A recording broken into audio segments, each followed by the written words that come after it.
This is the thing. Who you choose to hang around with, who you choose to have in your posse is exactly who you become. Choose your posse wisely. I'm here to tell you that putting yourself first is not selfish, it's revolutionary. Welcome to the Ayurvedic Woman podcast, empowering women to light their lives on fire through Ayurveda, yoga, spirituality, and fitness. I'm going to say this one last time. Stop apologizing. Women do this all the time. They apologize for everything. What are you feeling sorry about? Stop. If you do not put yourself first, nothing else happens. Stop putting everybody in front of you and put yourself first so that those people that you need to care for and take care of can be cared for because you have put yourself as the priority.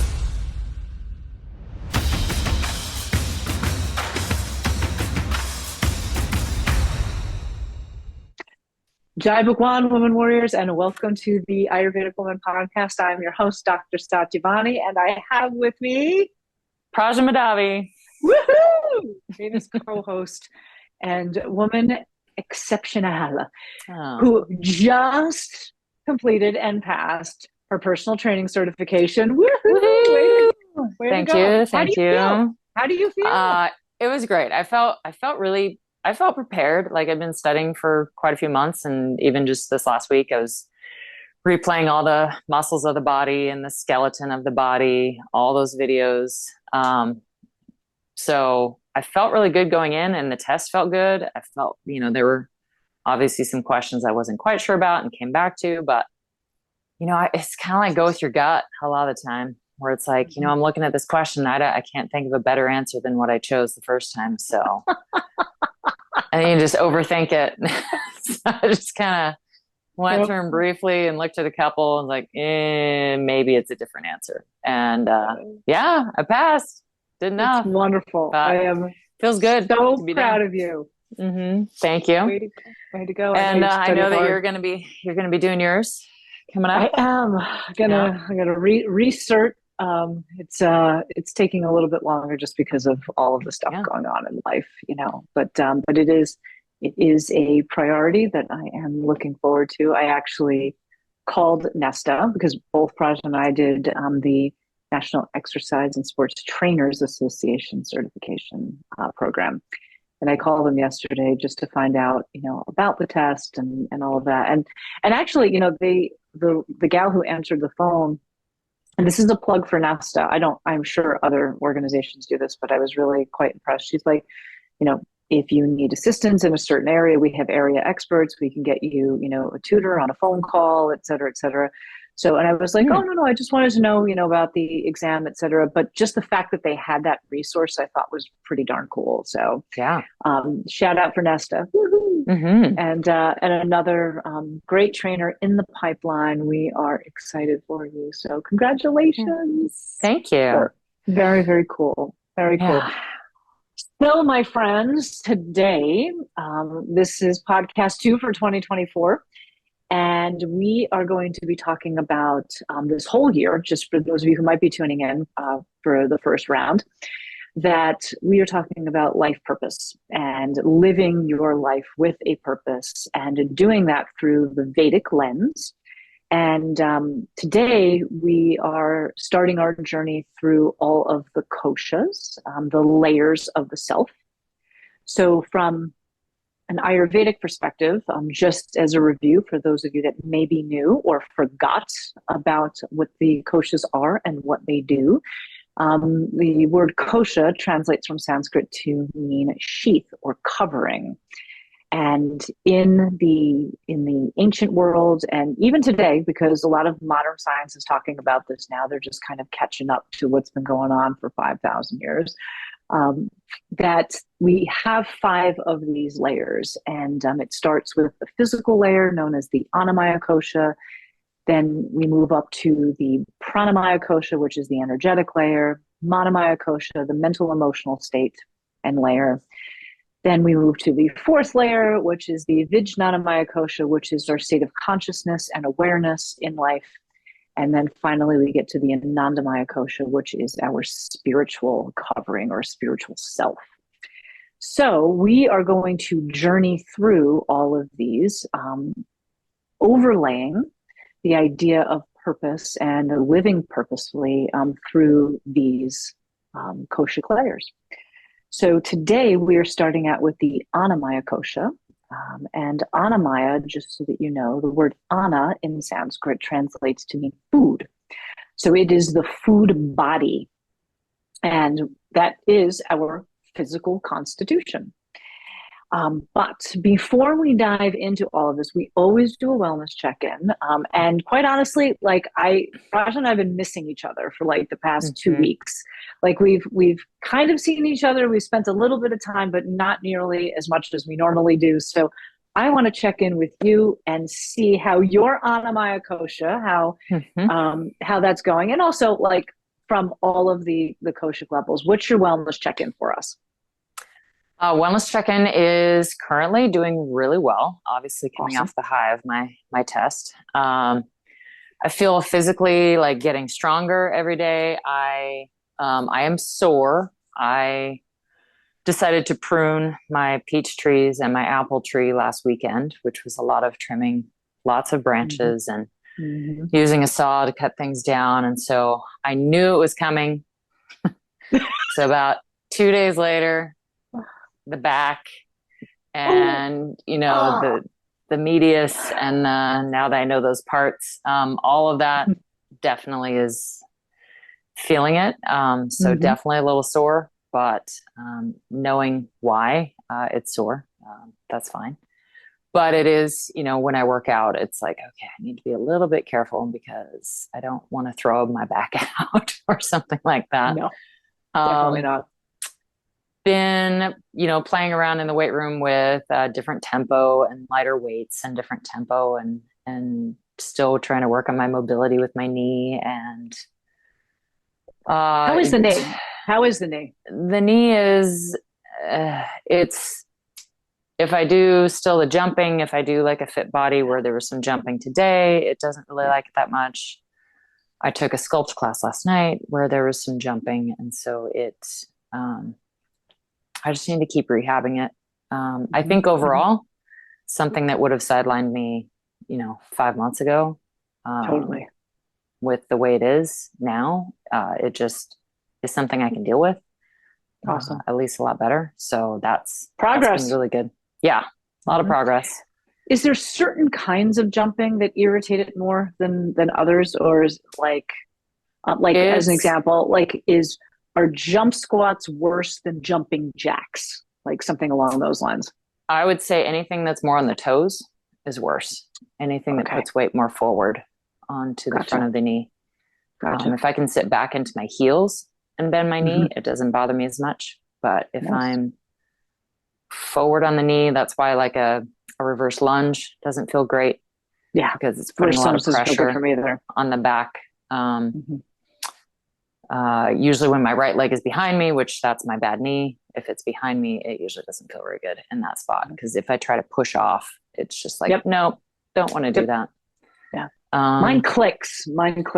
It clicks. Click. I'm like, and it doesn't hurt in the clicking, but I'm like, I don't think it's supposed to do that. No, pretty sure it's not. Yeah. But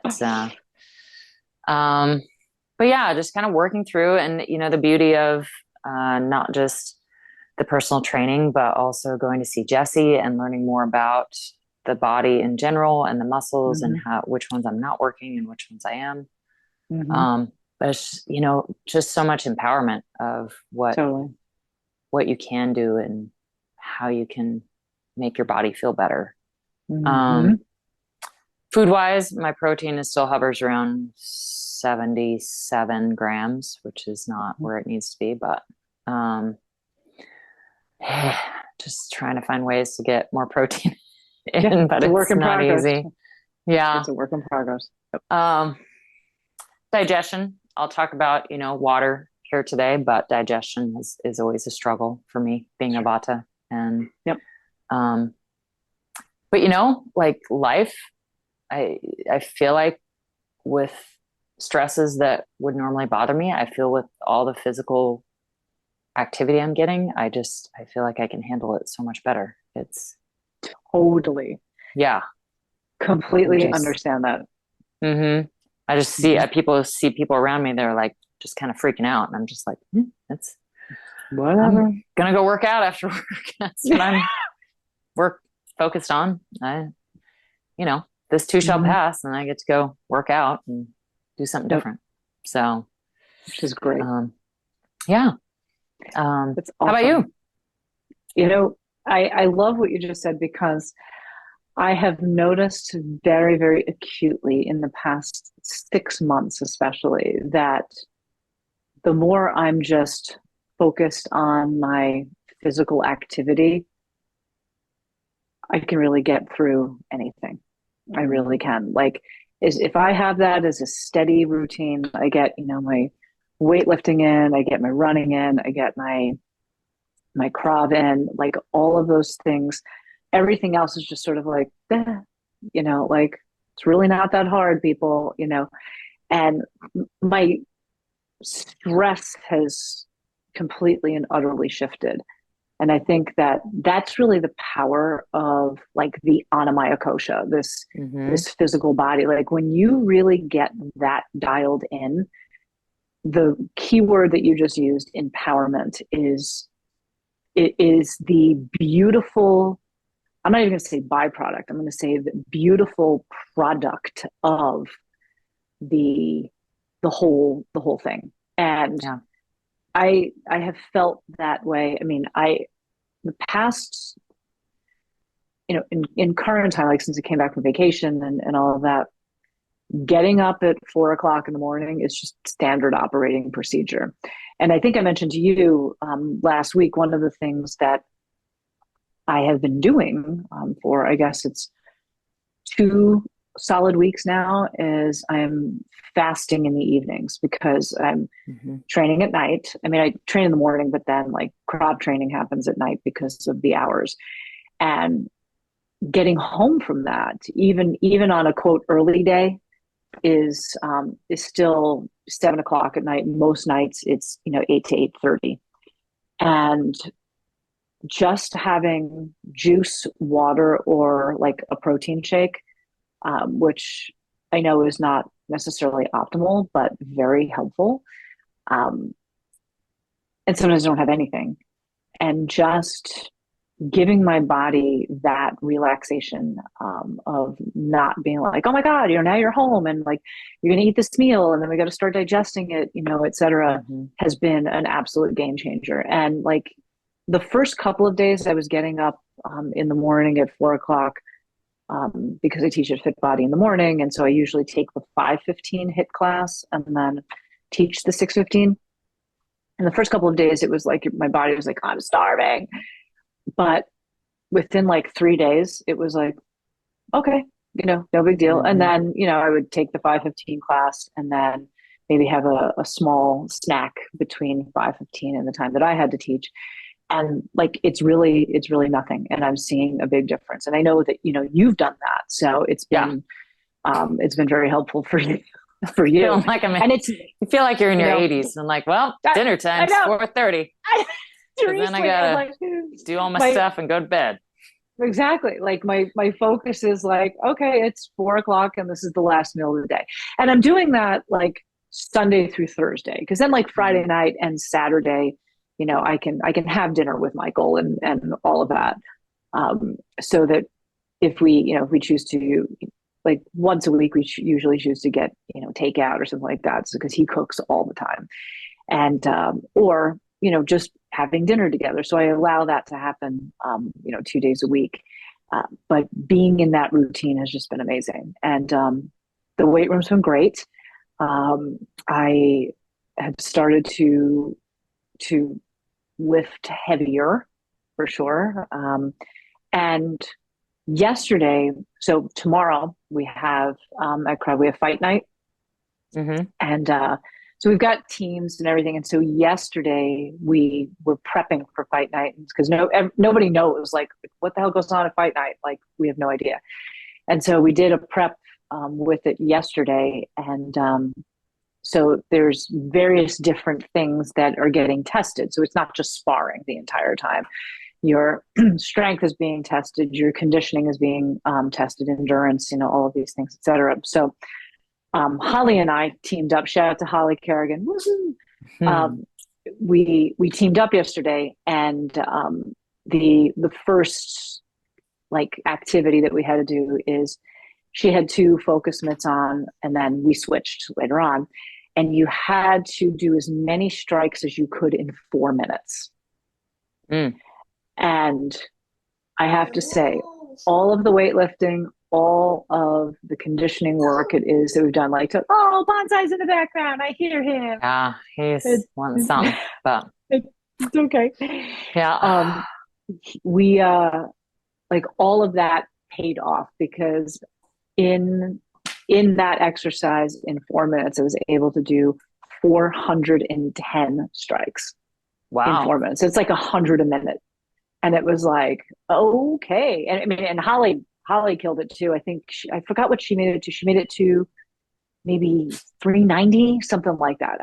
Holly, forgive me if I got the number wrong. I'm sorry. I forgot. But, and it was just like, okay, and like, that's hard. It's hard. Yeah. So, it is. And we beat a lot of the guys, which was great, so it was like, all right, cool. But yeah, so that's where that is. And life physically is good, mentally, emotionally, everything has just kind of fallen into place as a result of that. Family stuff going on, but when you feel solid and conditioned, navigating through those waters has been super easy. So great. There we go. I love it. All right. So today we are talking about the Annamaya Kosha and how to live dharmically, purposefully through the physical body. So we decided for all of our listeners today to break it down to what we call the Power Four.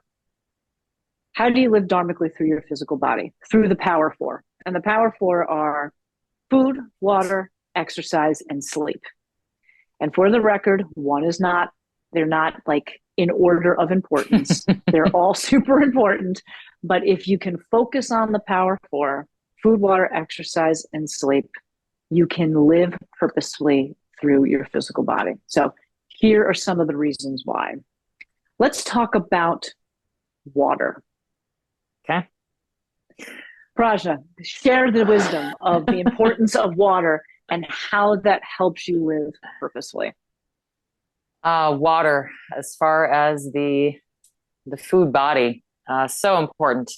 So through Ayurveda, digestion is extremely important. Mm-hmm. And water is very crucial for the digestion to occur.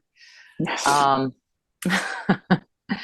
And with my own, again, teaching from my own experience, it is being a Vata constitution primarily, not always, but that is a struggle that I always have. Dryness. Yes. So very, very dry. So water lubricates it, not just, the digestion, but then also the skin, the hydration there. It's, I, in the past, have really struggled with getting, I think, enough water. And I was just talking with you, Sat, before this.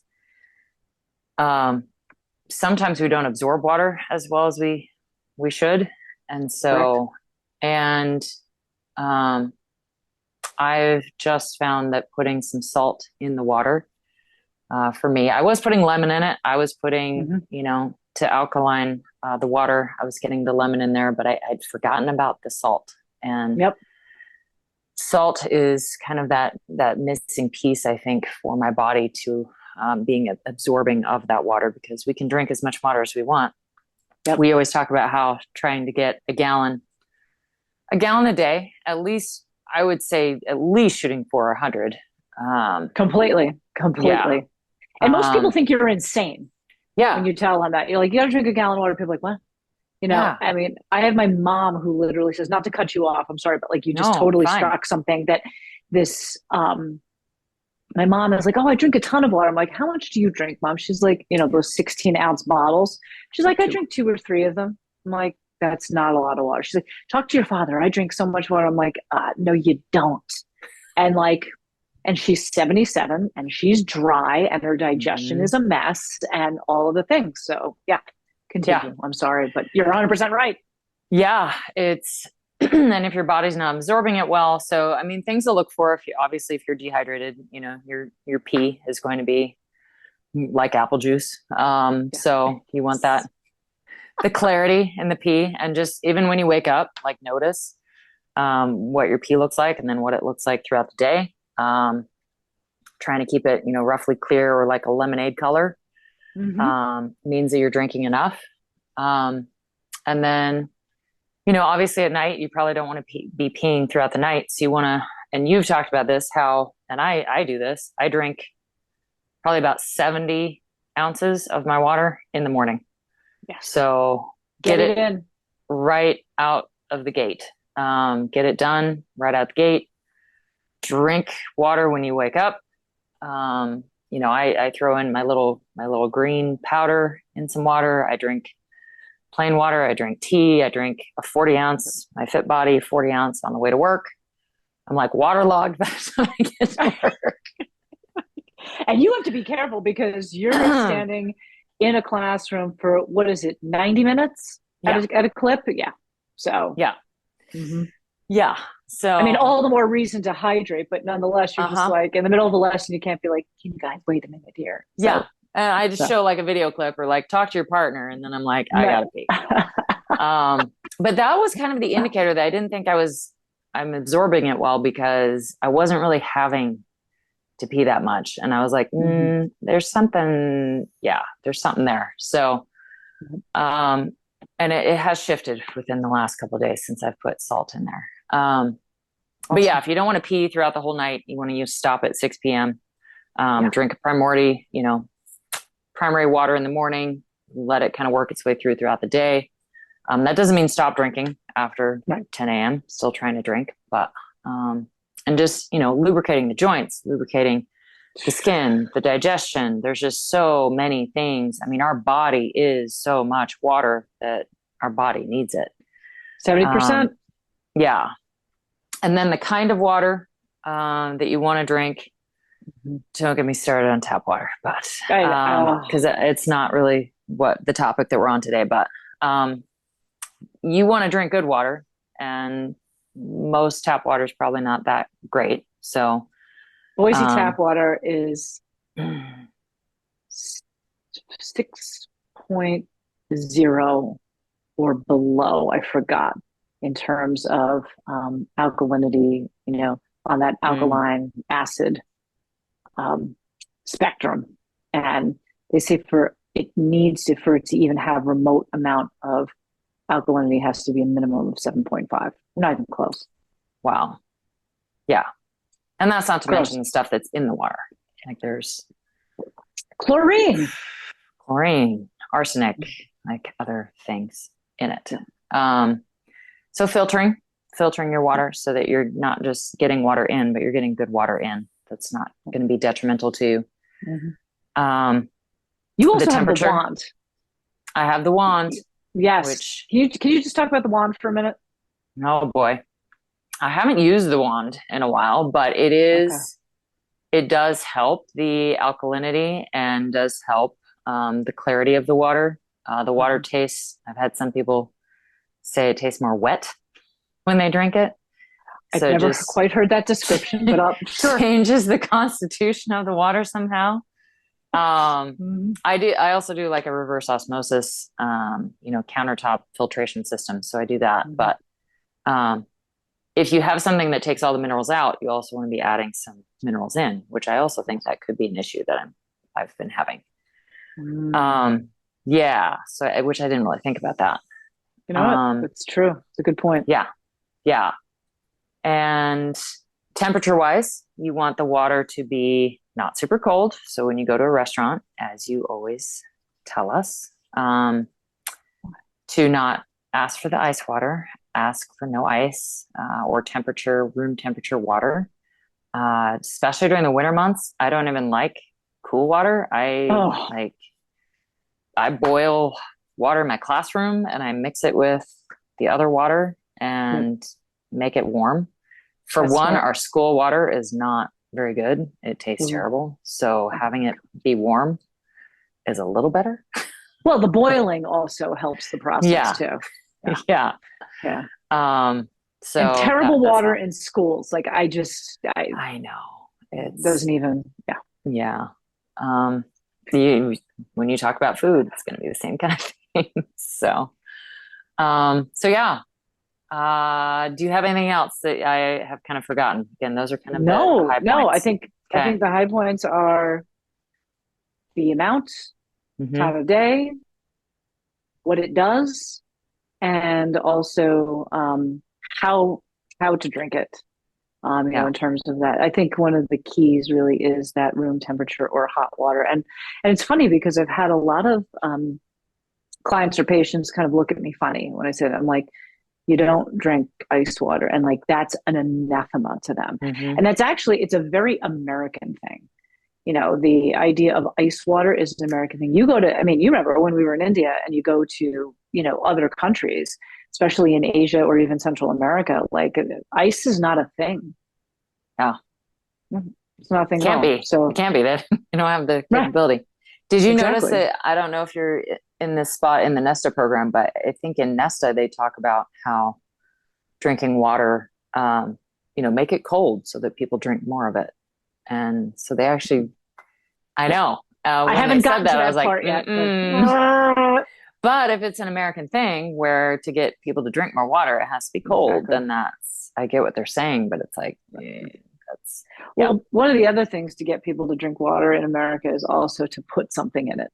Like people always have to have this kind of thing. I remember having a conversation when Michael and I we were living in Oregon, and we had a clinic space in Eugene, and we had a gentleman who was a massage therapist that we rented a room out to, and he was great.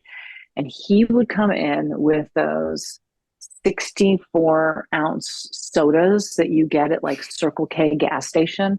And I'm like, dude, what are you doing? Like, you're a massage therapist. And he's just like, I'm like, you should be drinking water. He's like, water doesn't have any flavor. I remember laughing, and I'm like, okay, true. Like that's not an untruth, but nonetheless, like, and I like it put this thing in my mind that like we are so addicted to sugar in our culture that if something doesn't have like a sweet taste or something, that people are just not going to do it. I mean, that's why the soda pop industry is so, or these energy drink companies or whatever are so famous. I mean, even like one of the local companies here that, does this, it's not kombucha, it's a canned beverage that's not alcoholic or anything. But they say like, oh, it's got turmeric and ashwagandha and et cetera. Like you look at the side of the can, it's got 26 grams of sugar in it. It's like, that's not helpful. No. So it's fascinating, and like we're doing this to water, like the most basic element of life. Like, what are we doing here? So, yeah. No, it's true. So like that is one of the power four, friends. Like you got to drink the water. And what I've also, just to that point, the reason why people don't like water in terms of drinking it straight is not just because it doesn't have the flavor, but because their taste buds have been killed over time. So we have had so much sugar, so much processed food that it's taking us in a disembodied state, getting us out of our physical body, and killing our taste buds, because taste and smell, two of the strongest senses that we have. And when you kill your taste buds, there we go. Jeez. Hadn't even thought about that. Yeah. And think of the other things that people do. Like they kill their taste buds with alcohol. They kill their taste buds with tobacco. sugar, processed food, etc. So like people don't even know what things are supposed to taste like because they don't have any taste buds. And then like think about COVID. One of the things, that people lost as a result of the COVID virus was their sense of taste and smell. Isn't that interesting? Just saying. Just saying. Well, what that leads us to is the idea of food as one of the power four to live dharmically in your physical body. And folks, for the record, when we talk about living dharmically through your physical body, it's like your body needs to have a purpose. You're not just dragging around this meat suit, or this skeletal structure that's like, oh, okay, my emotions are driving me in this direction, so I'm just going to drag this body along. Like, have a mission, damn it. Like, have a mission and a purpose with your physical body. Like, you want it to be efficient. You want it to be mobile. You want it to be lubricated. You want it to be strong. Like, have a fucking purpose with it and live purposefully through your physical body. Your physical body should represent what it is that you want in your life financially, in terms of your relationships, your emotions, your work life, like all of those things. Like, your body is part of it. It's not something to be dragged around. And it's the place actually that you most acutely feel change. And what's so amazing is it's what our society, at least in the West, and I'll just say the United States, we focus so much on how it looks. And yet we do so little to have purpose with it. Like, I don't know. Or maybe it's a misguided purpose. I'm not quite sure, but I think it's a disconnect. So much. Yeah. There's a huge disconnect because I totally agree with you. I think that we focus so much on how it looks, but yet we do nothing about it to have it look the way it is that we want it to, so that it can be a purposeful vehicle for our lives. Yeah. It's bizarre. But have a fucking purpose with it. Your purpose with it is not to suck down fucking Cheetos and play Dungeons and Dragons all day. Not to say that playing Dungeons and Dragons is a thing. Hey, I know. What's your latest character? You're like a warrior nymph, whatever. I don't dwarf. know. Yeah. Okay. Yeah. Okay. I'm all about it. But your purpose is to activate that body, totally activate that body. And so that brings us to the idea of food. So from an Ayurvedic perspective, food is something that has two very equal parts to it. It is not just what you eat, but it is also how you eat. And how you eat is equally as important as to what you eat. So the first part, what to eat. We talk about in Ayurveda the 6 tastes and incorporating the 6 tastes in your diet for the purposes of creating a balanced diet. It's almost like the 6 tastes become the food pyramid that the FDA has fucked up over the past 3 decades. Where it's like, you need to have, this amount of dairy, this amount of fruits and vegetables, blah, blah, blah. And then depending on what the political stance is, that rotates, or depending on, do we want people to have heart disease so that we can create medications to help heart disease? We're on the autoimmune kick right now. So it's like, let's have more sugar, whatever.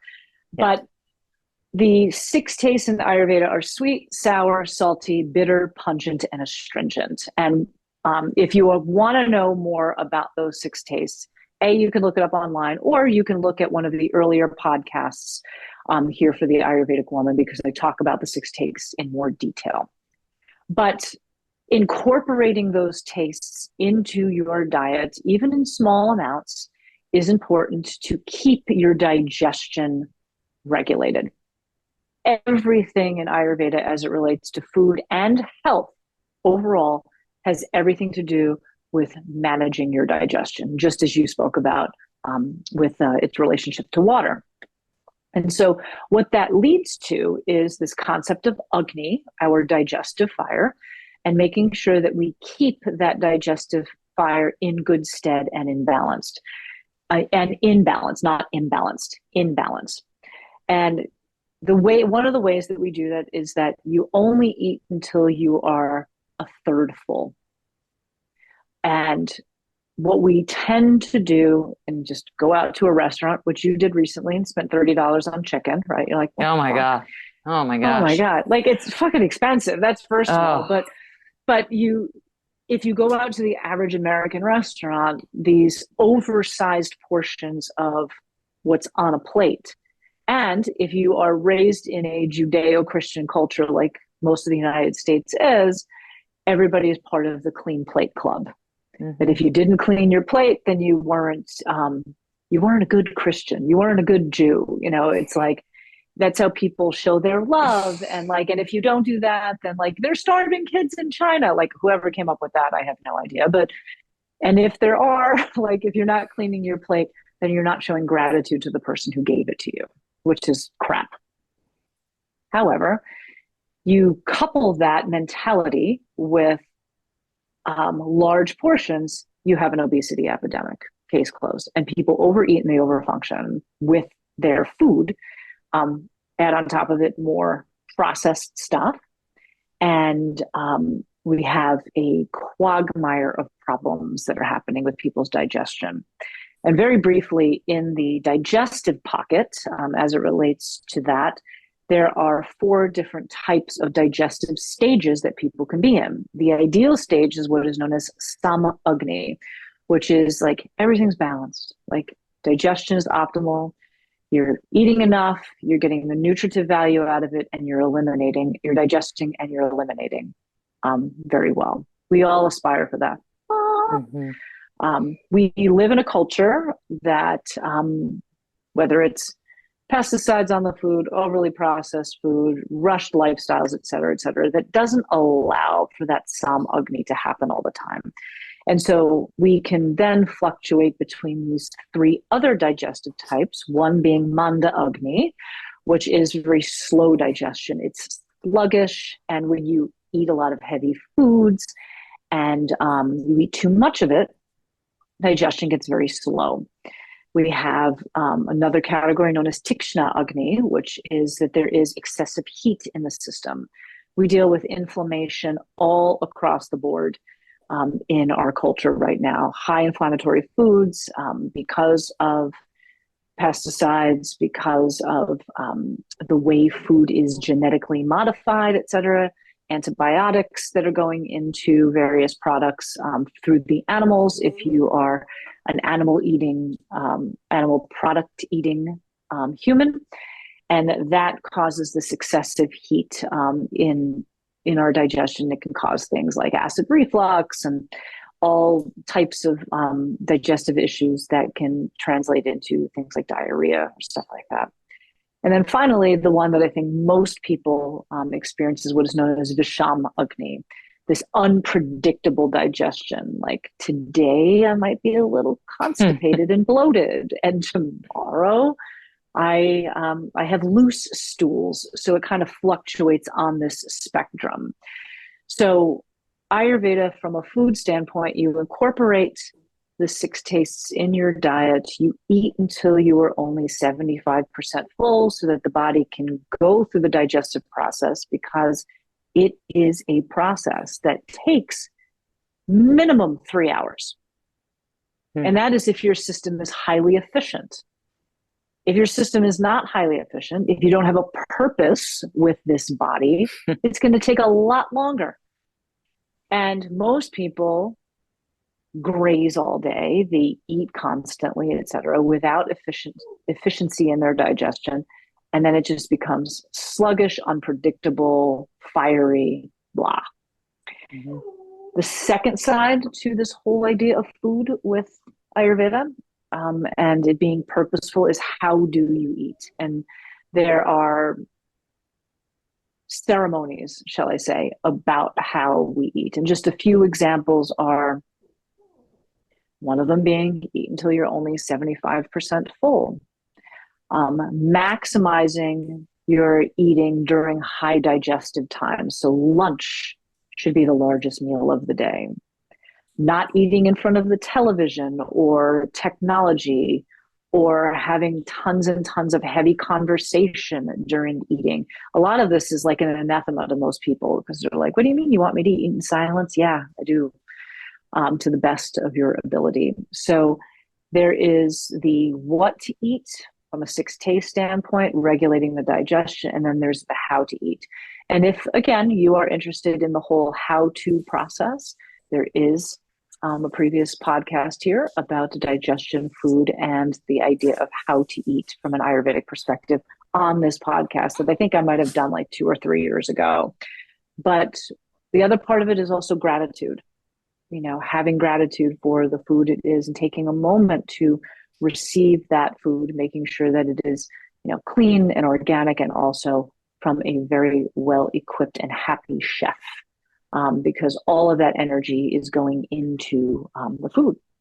And so, yes, does Ayurveda get into detail about protein, carbs, and fats and all of that? Yes, but it really is much more about digestion.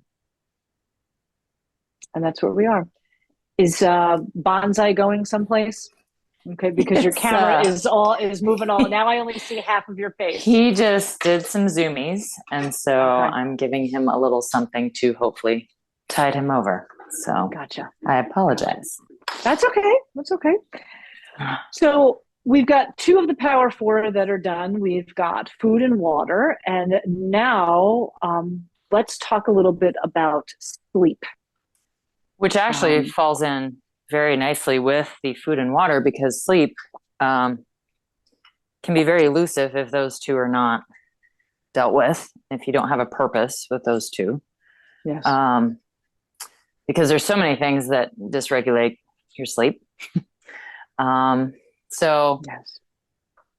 First off, what does good sleep look like? So you want to have the good REM sleep, the good deep sleep. You have the sleep stages. So you want to get that really good deep sleep, and you need a certain amount of time in bed, in sleep, in order to do that. So it is somewhat dependent on what dosha you are. Vatas usually need the most amount of sleep. I believe it's around 8 to 9 for Vatas. Pittas are usually more around 7 to 8. Yep. And Kappas they're kind of the most grounding constitution, so they can get away with a little less than 7. Like 6 hours. Yeah. Yep. So if you need that much, and that's, and that's just the way it is. Like, that's the thing. It's, people are not these cookie cutter, everybody gets this much sleep and everybody should get this much sleep. Like it depends. It depends on your age. It depends, but it does depend on that constitution. It's very important. Right. Like teenagers and your lifestyle. Yeah. Teenagers need more sleep. So there's just so many things out there, but I love what Ayurveda does with the constitution concept of Vatas, Pittas, and Kappas needing a certain amount. So now knowing about how much you need, take a look at, how purposeful you are in setting that amount of time up for yourself. So things that derail what you eat, how much water you're drinking, when you're drinking the water. If you're drinking it after 6 p.m., you're probably going to have to get up and pee in the middle of the night. If you're drinking alcohol, you're not going to get good sleep. Not at all. Not at all. Not at all. And people believe the opposite. Yeah. They're like, oh yeah, I drink and then, I fall asleep. No, you passed out. Okay. Let's be clear about that. Yeah. Yeah. If you eat a big meal, they say, like we talked about with the fasting, you eat a big meal within 2 hours before you go to bed, you're not going to get as good of sleep. Because your body it's working on digesting while you're doing that. Being on your screen. Yeah. So I had it said like a 3-2-1. So you stop the food 3 hours before you go to bed, and then the water 2 hours, and then the screens at least 1 hour. And I love it. That's awesome. You know, Three, yeah, two, one. the further beyond that, great with screens, but at least an hour before you go to bed. Like start that little ceremony of, you know, getting yourself, your mindset right, having a purpose for I'm setting myself up to sleep well. And then, you know, when you get up, it's circadian rhythm is huge in all of this. So people who say, oh, I don't need a lot of sleep, you know, maybe the consistency is a piece of why they don't need as much sleep. Maybe not, but getting up at the same time every day, going to bed at the same time, working on that, whatever your constitution needs for that window. I had it explained to me very beautifully from someone on a podcast that I would say, especially as Americans, but probably a lot of people in general, we, on the weekends, so say we get up during the week, we go to bed at 9 and we get up at 5. So that's a pretty good window. But then on the weekends, we stay up till 11 and we sleep until 7. And, you know, this person explained that's basically you're giving yourself jet lag every single weekend. I love that when you share that with me, like I've never heard it put that way, and it's spot on. Yeah, because you think about when you travel, you're off hours, and it takes you time to get back on schedule. Well, if we're doing that to ourselves every weekend, no wonder people aren't very productive on Mondays.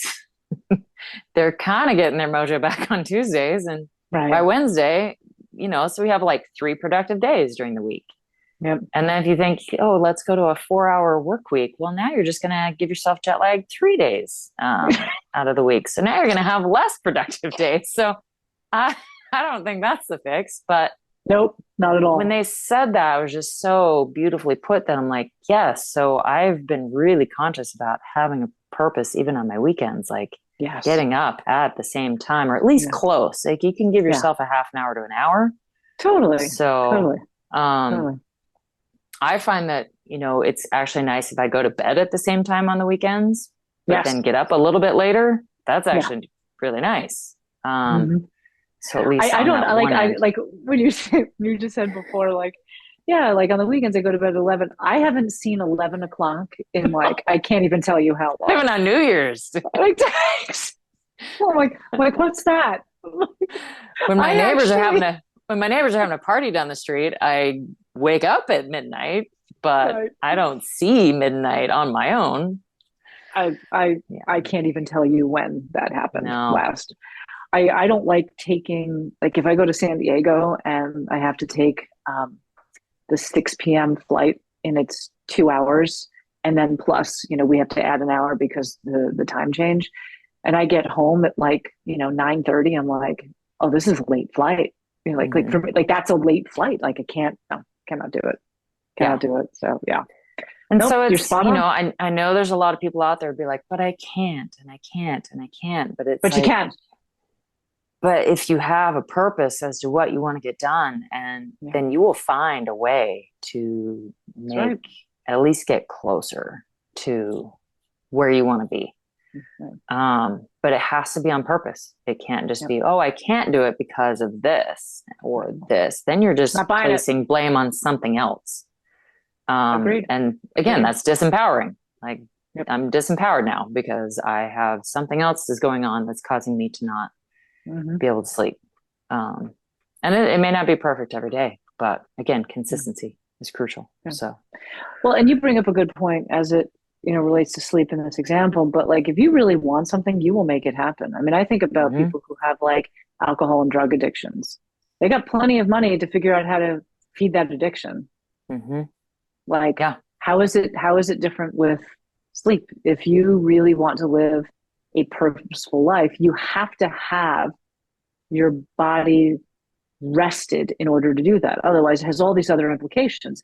You get brain fog. You don't, you know, you make poor decisions. You need caffeine, quote unquote, to help you get through the day, et cetera, et cetera. And it just becomes this snowball effect. So like, have a purpose with your body, people. Have a purpose. Caffeine's another one, especially if you're vodkas. You should not be having caffeine. At least maybe a little tiny bit in the morning if you feel like you need it. But It should not Agreed. be. Pittas and kappas are a little bit different, but vatas especially. Caffeine is not something that it's Bad just news. something you can't really have No. in No. a lot or huge access. So, And that's okay. And that's okay. Right. You get to have other things. Right. Like caffeine, the relationship between caffeine and anxiety is huge, just huge. And people don't see that. I Because thought we it live was in a world that anxiety. I want to have it all. I can have it all. I can't. Actually, no, you can't. No. No, you can't. And that's a good thing. Mm-hmm. Love it. Which brings us to our fourth pillar, exercise. To help us. Purposeful with exercise. Okay. And there's all different forms, and you don't have to do all of the things. First of all, find the thing it is that you love to do. Okay. From an Ayurvedic standpoint, the Charak Samhita, which is one of the classical Ayurveda medical texts, says that, it's all about capacity, and that exercise should be performed to half of one's capacity. Now, I want to clarify that because a lot of people are like, what? I only have to exercise until I'm half tired? No. What that actually, first of all, you have to take into context that these medical pieces were written also in a largely Kappa society. So Kappa society with people who have a lot of strength, but not necessarily a lot of endurance, so to speak. And so with that, the idea of exercise of half capacity is for those types of individuals to begin to build their capacity. So when we talk about, exercising to half of your capacity, you're exercising to half of your capacity at a certain stage. It doesn't stop there, because obviously I'm going to close this window because there are dogs outside barking. That your capacity is going to build the more that you exercise. I mean, the first day of exercise feels absolutely exhausting for anybody. So you work until you're at half your capacity. So what does half capacity look like? According to the Charak Samhita, it's when you get sweat on the brow, the nose, and underneath your arms. So we'll just leave it at that. That's what the classical texts say. That being said, you are going to continue to build your capacity with regular exercise. So my capacity 4 years ago was significantly less than it is today. So it doesn't mean like, oh, I just go to this comfort zone and stop. You are every single time with consistent exercise, you are building your capacity. So that's a very important thing to understand. Regular exercise and mobility from an Ayurvedic standpoint is super important. You don't use it, you lose it. Case closed. And from that standpoint, like things like you got to walk on a regular basis. Like walking is one of the most underrated forms of exercise out there. People are like, I either run or I don't. It's like, no, not necessarily. I was not a runner for many, many, many years. I'm still not a runner, quote unquote, but I do it. And now Holly has initiated me into this 500 mile in a year challenge. Now it's like, oh God, I gotta do it. But like she and I, we were running together the other day and she's like, oh my God, your running is so much stronger because my capacity kept building. It's the same thing with any form of exercise. If you decide to practice yoga asana, if you decide to swim, if you decide to hike, if you decide to lift weights, constantly building your capacity by a half, by a half, by a half every single time is going to get you to a space where your body is fortified. And in Ayurveda, it is all about fortification. It is how can you move your body with most efficiency and how strong is it? And we do that through regular exercise. And I'm just going to leave it at that. Whatever your form is completely fine, but you can't expect that you can diet and pill and cut via surgery yourself to health. You can't do it. So get off the couch, get your ass moving, and do something about it. Have purpose. You are not going to have the same capacity on day one as you will on day 100. And you gotta be patient. It literally is, not to use a cheesy metaphor, but it literally is the marathon. It's not the sprint. But you gotta move your body. We live in such a sedentary culture. And then people expect they're going to go from being sedentary to being these amazing athletes in a very short period of time. And it doesn't work that way. And then they get injured, then they get hurt, then they get discouraged and all these things. Like, you got to take it one step at a time. And consistency is the key. Move your body consistently, diligently, and have fun doing it. Mm-hmm. I love it. Any thoughts on that, Praj? Any other insights or things from your own experience? It's going to lead into the other bodies that we talk about, but it's, yes, with emotions. Yes. You start feeling an emotion. Exercise is a great thing to do instead of stuffing your face with terrible food and drinking terrible liquid. Exercise is, and you think about how many times a day that you feel stress, that you feel those things. If you exercised every time you felt that way, I mean, that would be probably how much we have to move in our day right there. Yep. If we got up and moved instead of did something else to appease that emotion. So spot on. Think of it that way. I could not agree with you more. I received, and I've told you the story, but I have this love-hate relationship with this new Apple Watch that I have. And the one thing I will say that has been really interesting is to observe like the step count that I do every day. And the reality is that getting 10,000 steps a day is not hard. It's actually not hard. And so a lot of people are like, oh my God, 10,000 steps every single day. That's really hard. It's actually not. And it, like, seriously, and like, just think about what you just said. Like, if you decide that you're going to move your body instead of doing these other things, working out your emotions and all that kind of stuff. And what I will say that exercise does is the level of confidence that it builds. Right now at Fit Body, which, you're there all the time too, but just the people that I'm seeing coming through as part of the coaching sessions, et cetera, the confidence that is just happening over like the past 4 weeks for the folks who are in the 10-pound challenge that we've got going on, like their bodies are transforming, but the confidence is just like through the roof now. And I'm like, yep, that's the ticket. So it's very exciting to see. Wow. That's awesome. It's so great. It's so great. So shout out to all of the Boise Fit Body Bootcamp folks who are doing the 10-pound challenge. Like, you're killing it. And it's very exciting to see. Oh, it's awesome. Yeah, it is awesome.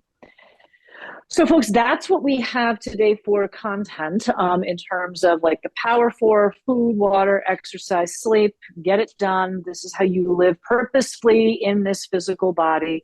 You got to do it, make it happen. Don't drag your meat suit around as if it is a bag of dirty laundry. Okay. And as a result of that, we're going to pull one oracle card to wrap up our session today. So, Prajna, why don't you give me a number between 1 and 20? 14. Okay. First number that popped in my head. All right. And none of this is easy, you guys. I mean, we understand that it's not. If it was easy, it wouldn't be worth it. But it's right. I mean, to me, once everybody would be doing it. Yeah. I mean, to me, it feels easy now, but looking at it from someone who's not used to doing it, it's probably not easy at all. But one step at a time, one thing. Just do one thing. So we are pulling from the Life Purpose Oracle deck, friends, and the number that Prajna just gave me pulled up this whole card called Time to Decide. Make a decision based on your heart's true desires. Okay, pretty darn spot on. Time to decide. The angels ask you to be very honest with yourself. and them. And I actually think this is spot on for like the physical body, the physical kosha, the Annamaya Kosha. Like, be honest with yourself. What do you want? What do you wish to change? What are you waiting for? Allow yourself to acknowledge your genuine feelings. Have the courage to admit your dreams. This card indicates that if you can dream it, you can do it. The angels are encouraging you to explore your options and take charge of your life.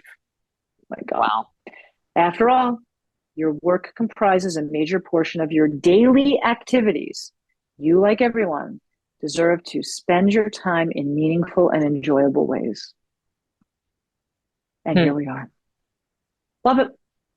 Yeah, that's awesome. Any final thoughts?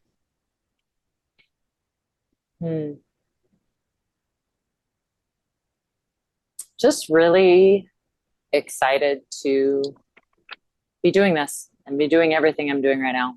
So thank you for always giving me this opportunity to share and be here on this podcast. So I wouldn't be half the woman without you, my friend. So we do this work together because this is important work, and we love everybody who is listening, and I hope that you benefit from this. And please do share in the comments, either on Spotify or on the YouTube channel, what your purpose with your body is. How are you moving your body purposefully, and what is the purpose of it for you? And that's going to be different for everybody, but please do share. We love to hear your inspiring thoughts. All right, my friends, thank you so much for tuning in. And we hope that you have a wonderful rest of your day. And as always, Jai Bhagwan, may your soul be victorious. Is life hard? Yeah, it's really fucking hard. And you can also have the life it is that you want. You just got to work for it.